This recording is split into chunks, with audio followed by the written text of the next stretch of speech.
Bom, hoje a gente vai explicar aqui para vocês, brevemente, sobre o nosso trabalho que a gente fez para o trabalho 1 de PA, sobre backtracking.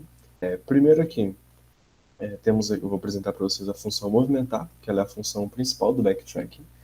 É aqui que inicia toda a lógica. A gente tem aqui como parâmetros a matriz, o tamanho da matriz. Essas duas funções que a gente adicionou, que elas são relacionadas o, o tipo modo relacionado ao modo análise, se vai usar o modo análise ou não, e o tipo saída relacionado aos pontos extras de criar uma saída diferente. Primeiro aqui a gente tem essa parte que ela está referente a, primeiro esses dois vetores, referente aos possíveis movimentos que a nossa colheitadeira, né, vai fazer. Aqui a gente está alocando um vetorzinho de movimentos para conseguir salvar todos os movimentos que fazer para mostrar no final, né? Aqui são algumas casas que algumas variáveis elas são autoexplicativas e juntamente com essa aqui que a gente cria um vetor de Fibonacci que para escolher o tamanho a quantidade de iterações que a sequência de Fibonacci vai ter, a gente decidiu pelo maior valor de Lincoln para sempre ter certeza que a matriz vai que a sequência de Fibonacci vai ser suficiente para a nossa matriz.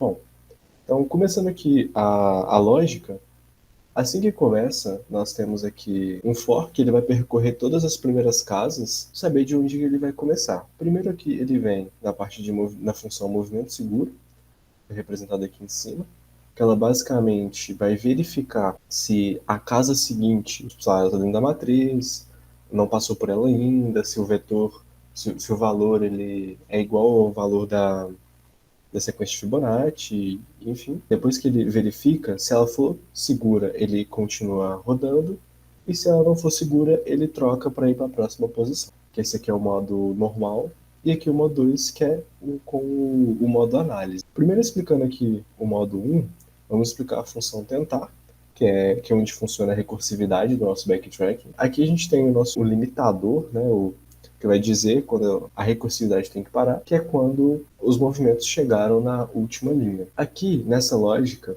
a gente está basicamente verificando, rodando para qual lado que o código vai seguir, seja ele para cima, para baixo, para um lado ou para o outro. Tem uma pequena coisinha aqui que a gente colocou para ter 5 iterações, justamente para incluir o primeiro movimento na lógica, fazendo com que o código funcione sem ter que alterar muitas coisas. Bom, depois aqui que quando é decidido, né, qual vai ser o movimento que o código vai fazer, a gente entra novamente aqui no movimento seguro, ele vai verificar se ele pode fazer esse movimento. Se ele puder, ele vai vir aqui e vai marcar o lugar que ele está atualmente, vai marcar o lugar que ele vai passar, e ele vai chamar recursivamente e vai repetir esse processo até chegar na última linha. Quando ele chegar na última linha e for um caminho válido, ele vai entrar dentro desse if e vai vir retornando todos os movimentos que ele fez. E aqui a gente fez uma pequena lógica, isso aqui é também relacionado aos pontos extras, que ele coloca uma setinha mostrando qual foi o movimento que ele fez para chegar nessa casa. Aí, basicamente, aqui também a gente salva qual foi o movimento que ele fez, para saber exatamente qual posição que ele estava andando, né? Junto com o nosso vetor de movimentos. E é isso. Aí aqui também a gente está utilizando um for para saber quantas casas foram percorridas, para a gente conseguir ter um controle da posição que ele vai estar, para conseguir analisar melhor no vetor de movimentos, para facilitar a nossa vida no código. E aqui vai ser caso ele vá rodando e ele chegue em um caminho que não funciona. Ele vai voltar marcando todas as matrizes como zero para limpar e meio que resetar tudo e conseguir rodar depois. E aqui a questão também, voltando, né, para explicar o modo análise, ele é basicamente o tentar aqui de cima, que a gente fez, a função de backtracking, mas aqui tem uma diferença, que ele vai captar a maior recursão que o código vai ter. E ele vai rodando, e mesmo que não seja recursão usada, pegando assim, a maior posição, a posição da inserção, né, vai ser o maior número, ele vai salvar nessa variável de maior recursão aqui. E essa variável, ela funciona dessa forma que a gente está passando ela por referência.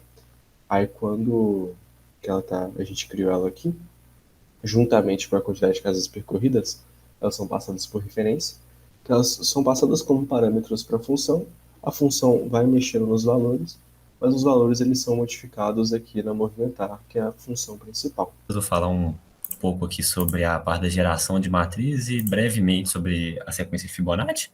Aqui na parte do gerador de sequência de Fibonacci, a gente tem uma função simplesmente para calcular o número da sequência e uma outra função que é para guardar essa sequência, que a gente vai usar isso numa parte dos pontos extras aqui na geração de matriz. Então, primeiro a gente tem essa função aloca matriz, que o nome é bem autoexplicativo, né? Ela vai simplesmente alocar o espaço necessário para a matriz, de acordo com a linha, coluna que foi passada. E a outra função, temos a preenche matriz, que ela vai receber a matriz, o número de linha e coluna e o arquivo, que é para a gente preencher na medida, e lendo e preenchendo a matriz alocada. Agora temos também a parte dos pontos extras que a gente fez, que foi a parte de uma matriz criada aleatoriamente. Ela vai ter uma função também, a aloca matriz aleatória, que ela é bem parecida com a aloca matriz, ela serve simplesmente para alocar a matriz. E temos uma diferença agora na parte de preencher a matriz. Porque para preencher essa matriz, a gente teve que pensar uma maneira de preencher ela montando um caminho. E para montar esse caminho, aí entra a parte de gerar a sequência de Fibonacci, que a gente vai gerando a sequência e, usando a lógica do backtracking explicada pelo Douglas, a gente vai construindo o caminho de forma que ele seja válido e a gente o algoritmo possa rodar e fazer as validações que foi especificada na documentação. Um ponto importante a ressaltar é que essa matriz que a gente vai gerar aleatório e preencher, ela, fora o caminho que ela vai montar seguindo a sequência de Fibonacci, todos os outros números serão zeros. E outra parte importante a ressaltar sobre ela é que inicialmente a gente pensou em usar números aleatórios e era matriz de vários tamanhos, só que estava dando problema às vezes e dava alguns erros que o código até parava de rodar. Então a gente fixou o número da matriz, uma matriz 15 por 15, e ela sempre roda e sempre funciona o código. E por fim, a gente vai ter as funções para liberar as matrizes, que são quando acabar uma execução, para a gente poder não acabar com o espaço, né, do computador. E por fim, para a matriz aleatória, a gente fez uma função escreve em arquivo, que é justamente para depois que para ir gerando a matriz, e a gente escrever no arquivo que a gente deu o nome de. Vai sempre escrever criar um arquivo e escrever chamado matriz aleatória.txt. E a partir disso, a gente vai poder fazer, o código vai rodar e poder fazer as validações necessárias que são esperadas para o trabalho. Bom, agora para finalizar, eu vou mostrar o código funcionando. Aqui a gente tem um menu. O usuário ele vai escolher se ele deseja gerar uma matriz aleatória ou ler uma matriz de um arquivo. Eu vou começar gerando uma matriz aleatória e vou escolher o modo padrão e gerar uma saída padrão. Aqui é a primeira saída, a saída que foi pedida necessariamente foi gerada no nosso trabalho. A cada vez que eu escolho gerar uma matriz aleatória, é criado um arquivo com uma matriz diferente. Então, quando eu criar outra matriz aleatória aqui, e agora eu quero no modo padrão e quero mostrar uma saída ilustrativa.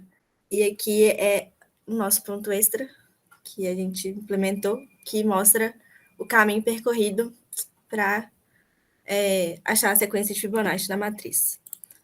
Vou gerar outra matriz aleatória para mostrar nosso último tipo de saída no modo padrão. É uma saída simulando uma colheita. E aqui é como se o Fernando já tivesse colhido as batatas que pertencem à sequência de Fibonacci que a gente encontrou no arquivo. Agora eu vou mostrar um pouco do modo análise, como ficou a saída. Então, vou escolher para ler de uma matriz de um arquivo. O modo análise. o nosso arquivo chama teste.txt, é o arquivo que foi passado para a gente como exemplo na especificação do trabalho. E eu vou mostrar a saída padrão, que ficou não exatamente igual, porque nessa posição, nossa implementação, ao invés de ir para baixo, vai para a direita e continua o caminho normalmente depois dessa posição, seguindo a sequência de Fibonacci, que também dá certo. Aqui a gente tem o nosso modo análise, que tem a maior recursão com valor de 36. E esse código ele vai continuar rodando até que o usuário digite 0 para sair em qualquer uma dos menus que a gente possui aqui. Então, vou encerrar. E é isso, o nosso trabalho.